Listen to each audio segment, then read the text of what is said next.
Hello అండి అందరికీ welcome to my channel. ఇవాళ మన ఛానల్లో స్పెషల్ ఏంటంటే టమాటా రసం అన్నమాట. టమాటా రసం అంటారు, టమాటా చారు అని కూడా అంటారు. దీనికోసం ఒక 4 లేదా 5 టమాటోలను తీసుకొని ఇలా కట్ చేసుకుంటున్నాను. ఇలా మొత్తం కట్ చేసుకున్నాక పక్కన పెట్టుకోవాలి.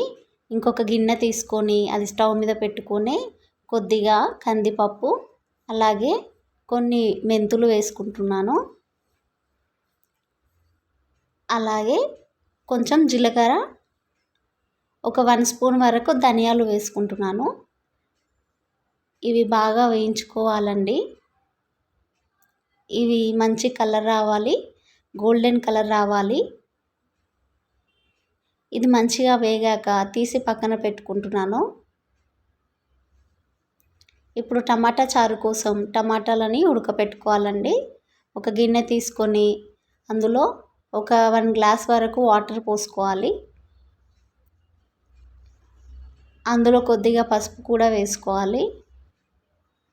ఒకసారి కలుపుకొని మూత పెట్టుకొని ఒక 15 మినిట్స్ వరకు ఉడికించుకోవాలి. ఇప్పుడు మనం వేయించుకున్న దినుసులు ఉన్నాయి కదా, వీటిని మిక్సీ పట్టుకోవాలి. ఇప్పుడు ఒక చిన్న నిమ్మకాయ సైజ్ అంతా చింతపండును కూడా నానబెట్టుకోవాలి. ఇప్పుడు చూడండి, ఒక 15 మినిట్స్ తర్వాత మన టమాటాలు బాగా ఉడికిపోయాయి కదా. ఇప్పుడు ఇవి చల్లారాక మంచిగా ఇలా నేను చూపిస్తున్న విధంగా టమాటా గుజ్జునంతా తీసేసుకోవాలి. ఇప్పుడు ఇంకో గిన్నె పెట్టుకొని అందులో మనం తీసుకున్న గుజ్జు అంతా ఉంది కదా, అదంతా పోసుకోవాలన్నమాట.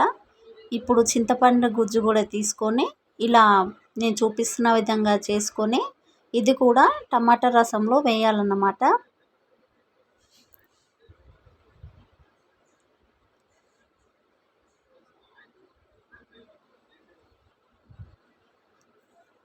చింతపండు రసం కూడా వేసాం కదా. ఇప్పుడు ఇందులో 1 గ్లాస్ ఆఫ్ వాటర్ కూడా వేసుకోవాలి. ఇదంతా ఒకసారి కలుపుకొని అందులో 1 స్పూన్ కారం వేసుకోవాలి. అలాగే 1 స్పూన్ దాకా ఉప్పు కూడా వేసుకోవాలి. ఇప్పుడు ఇందులో ఒకటి కట్ చేసుకున్న ఆనియన్ వేసుకుంటున్నాను. అలాగే కొద్దిగా కరివేపాకు, అలాగే కొంచెం కొత్తిమీర కూడా వేసుకుంటున్నాను. ఇప్పుడు ఇందులో కట్ చేసుకున్న ఒకటే పచ్చిమిర్చిని వేసుకుంటున్నాను. ఇప్పుడు ఇదంతా బాగా కలుపుకోవాలి. ఇప్పుడు ఇది బాగా కలిసాక మనం ఇందాక గ్రైండ్ చేసి పెట్టుకున్న పౌడర్ ఉంది కదా, ధనియాలు దినుసులు ఏదైతే ఉందో అది 2 స్పూన్స్ వరకు వేసుకుంటున్నాను.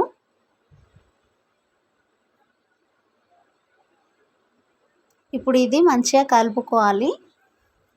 దీన్ని ఒక 15 to 20 మినిట్స్ వరకు మరిగించుకోవాలి. ఇప్పుడు ఇది బాగా మరిగింది కదా, దీన్ని తాలింపు పెట్టుకోవాలండి. ఇప్పుడు వేరే బాండి ఒకటి పెట్టుకొని అందులో కొద్దిగా ఆయిల్ వేసుకోవాలి. అలాగే కొంచెం జీలకర్ర కూడా వేసుకోవాలి. ఒక 4 ఎండుమిర్చిని తుంచి వేసుకుంటున్నాను. అలాగే ఒక 5 వెల్లుల్లి రెబ్బల వరకు తీసుకొని అందులో వేసుకుంటున్నాను. ఇప్పుడు దీన్ని మంచిగా వేయించుకోవాలండి. ఎండుమిర్చి మంచి కలర్ రావాలన్నమాట. ఇప్పుడు ఇందులో కొద్దిగా కరివేపాకు కూడా వేస్తున్నాను. కరివేపాకు కొంచెం చిటపటలాడిన తర్వాత కొంచెం పసుపు కూడా వేసుకొని వేయించుకుంటున్నాను. ఇప్పుడు రసంలో మనం చేసుకున్న తాలింపు వేసుకోవాలి.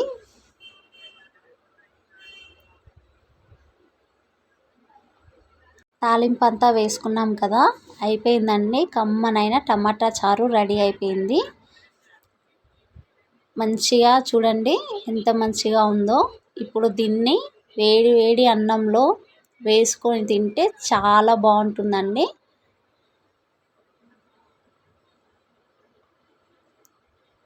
నా వీడియో కనుక మీకు నచ్చినట్టయితే లైక్ చేయండి, షేర్ చేయండి, అలాగే కామెంట్ చేయండి. బాయ్.